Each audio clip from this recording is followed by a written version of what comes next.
নমস্কার। Upper primary TET পরীক্ষা 2026-এর যে সিডিবি সিরিজটা চলছিল তার আজকে তৃতীয় দিন। তো আগের দিন বিকাশের প্রধান নীতিসমূহ এবং বৃদ্ধি ও বিকাশ সম্পর্কে আলোচনা করেছিলাম। যারা ভিডিওটা দেখোনি তারা অবশ্যই দেখে নেবে। আজকে দেখো, এই বিকাশের প্রধান নীতির মধ্যে আরেকটা আছে, সেটা হলো সাধারণ থেকে বিশেষের নীতি, অর্থাৎ জেনারেল টু স্পেসিফিক। মানে বলেছে শিশু প্রথমে কি করবে, মানে কোনো জিনিসকে পুরো হাত ব্যবহার করে ধরবে। যেমন যদি বল টল ধরে সেইটাকে পুরো হাত ব্যবহার করে ধরবে এবং তারপরে সেটা ধীরে ধীরে ধীরে ধীরে, এই দেখো পুরো বলটাকে ধরছে এইভাবে, তারপরে কিন্তু ধীরে ধীরে ধীরে ধীরে তারপরে আঙ্গুল দিয়ে পুরো শিখবে। তো যেমন পেন ধরে বা ড্রয়িং করার সময় যখন পেন্সিল বা এসব ধরে তখন কি হয়, পুরো হাত ব্যবহার করে না, তখন কিন্তু শিশু অলরেডি সেটা ড্রয়িংটা শেখার জন্য কিন্তু শুধুমাত্র আঙ্গুলের ব্যবহার করে। তাহলে প্রথমে সাধারণ হবে, সেখান থেকে যাবে বিশেষে, অর্থাৎ জেনারেলভাবে পুরোটা, দেন স্মল যেটা একদমই মানে স্পেসিফিক, মানে আঙ্গুল ব্যবহার করতে পারবে, দুটো আঙ্গুল ব্যবহার করে যে কলমটা ধরতে পারবে সেটা হলো একদম স্পেসিফিক। বোঝা গেল? নেক্সট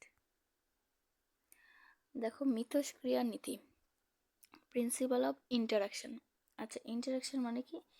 হেরিডিটি অ্যান্ড এনভায়রনমেন্ট, অর্থাৎ বিকাশ হলো বংশগতি এবং পরিবেশ। বংশগতি বলতে এই যে ডিএনএ, তাই না? আমাদের বংশগতি মানে আমরা যেটা বাবার থেকে পাই বা বাবা দাদুর থেকে পাই। অনেকে দেখবে দাদুর মতো দেখতে, একই রকম দেখতে হয়। আবার অনেকে ভয়েসটা, যেমন অনেকের গলার স্বরটা তাদের বাবার মতো বা তাদের মার মতো হয়, একই রকম টাইপের হয়। তো এইটা কি হচ্ছে, বছরের পর বছর মানে যেভাবে জেনারেশন ওয়াইজ এই জিনটা কি ট্রান্সফার হচ্ছে, তাই না? এই ডিএনএটা ট্রান্সফার হচ্ছে। এবার এই ডিএনএ ট্রান্সফারটাকেই বলছি কি হেরিডিটি, অর্থাৎ সেটা বংশ পরম্পরায় কিন্তু একজনের দেহ থেকে আরেকজনের দেহতে চলে আসছে। দাদুর পরে বাবা, বাবার পরে কিন্তু নাতি বা ছেলে, এভাবে করে জিনটা ট্রান্সফার হচ্ছে। তো সেটা হলো হেরিডিটি। এবার হেরিডিটির সাথে যদি এনভায়রনমেন্ট হয়, সেইটা পুরোপুরি যে সেটা হলো ডেভেলপমেন্ট। মানে বিকাশ বলতে আমি বুঝি, যদি কোনো শিশুর ক্ষেত্রে সে যদি বংশগতভাবে তার ধরেন যে সে নীল চোখ পেল, বংশগতভাবে তাদের নীল চোখ, তো এবার পরবর্তীকালে সে নীল চোখ পেয়েছে জন্যই যে সে বংশগত থেকে পেয়েছে সেটা, কিন্তু তার পরিবেশটা যদি তার পড়াশোনার ক্ষেত্রে বা যে কোনো সিঙ্গিংয়ের ক্ষেত্রে বা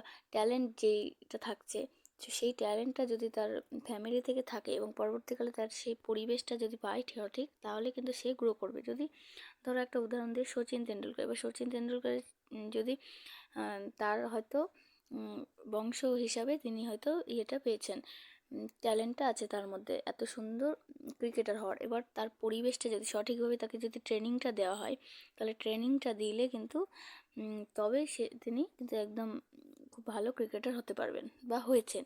তো সেই বংশগতি মানে কি, এখানে হেরিডিটি এবং এনভায়রনমেন্ট দুটোই কিন্তু ফ্যাক্টর করে। কেউ যদি কোনো সিঙ্গার হতে চায়, তার ক্ষেত্রে হয়তো তার পারিবারিকভাবে সেই সিঙ্গারের ট্যালেন্টটা আছে এবং তার সাথে যদি তাকে প্রপারভাবে রেওয়াজ করার জন্য প্রপারভাবে ট্রেনিং দেওয়া হয়, তার সুযোগ পায়, তাহলে কিন্তু তিনি আরও ফ্লারিশ করবে, অর্থাৎ পরবর্তীকালে বড় সিঙ্গার হিসেবে কিন্তু নিজেকে প্রতিষ্ঠিত করতে পারবে। তো ইন্টারাকশন মানে পরিবেশের সাথে যে বংশগতি যে ইন্টারাক্ট করছে সেটাই হলো ইন্টারাকশন। বোঝা গেল? তাহলে ডেভেলপমেন্টের একটা কিন্তু প্রিন্সিপালের মধ্যে এটা মেন, যে ডেভেলপমেন্ট সময় সময় হেরিডিটি ইন্টু এনভায়রনমেন্ট। নেক্সট দেখো, সমন্বয় নীতি, প্রিন্সিপাল অফ ইন্টিগ্রেশন। ইন্টিগ্রেশন মানে কি, এই যে শারীরিক, মানসিক, সামাজিক, প্রাক্ষবিক, মানে ফিজিক্যাল, কগনিটিভ, সোশ্যাল আর ইমোশনাল, এই যে এই চারটে ডোমেন আছে যে ডেভেলপমেন্টের বিকাশের, এই চারটে ডোমেনই একে অপরের সাথে কিন্তু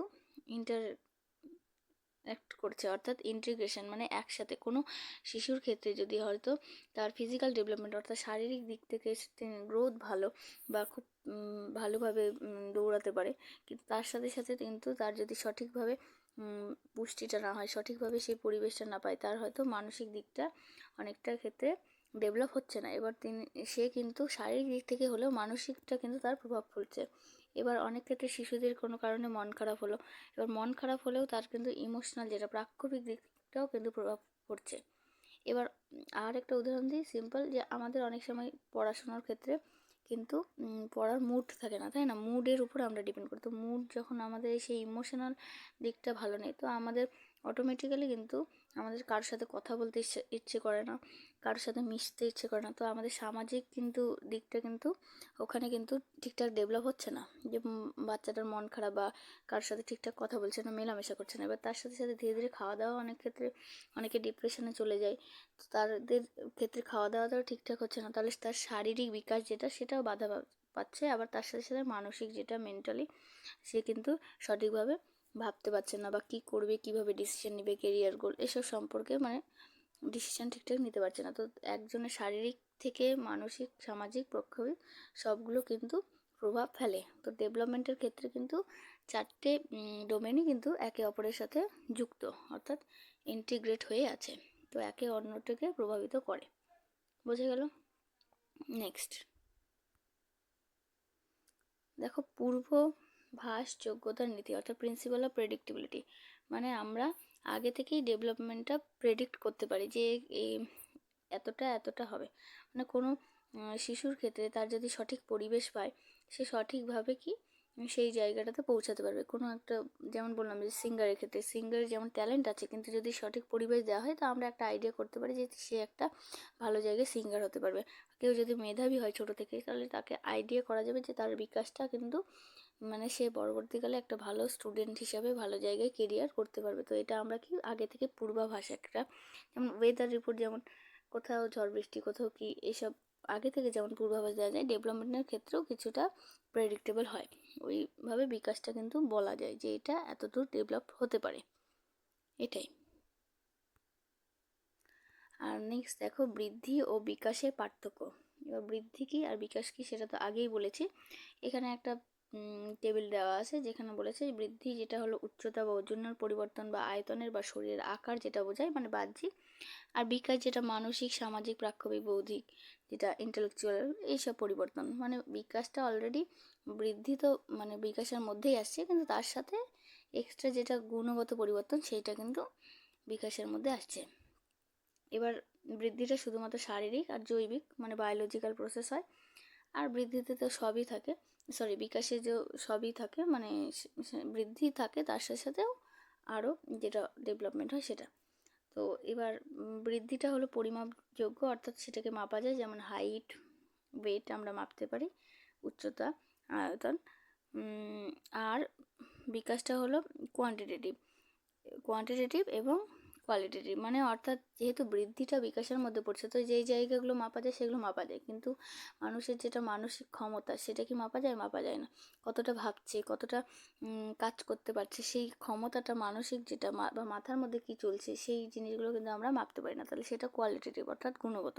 তো এই জন্য বিকাশটা কিন্তু গুণগত প্লাস পরিমাণগত, কিন্তু বৃদ্ধিটা যেটা শুধুমাত্র পরিমাণগত। বোঝা গেল?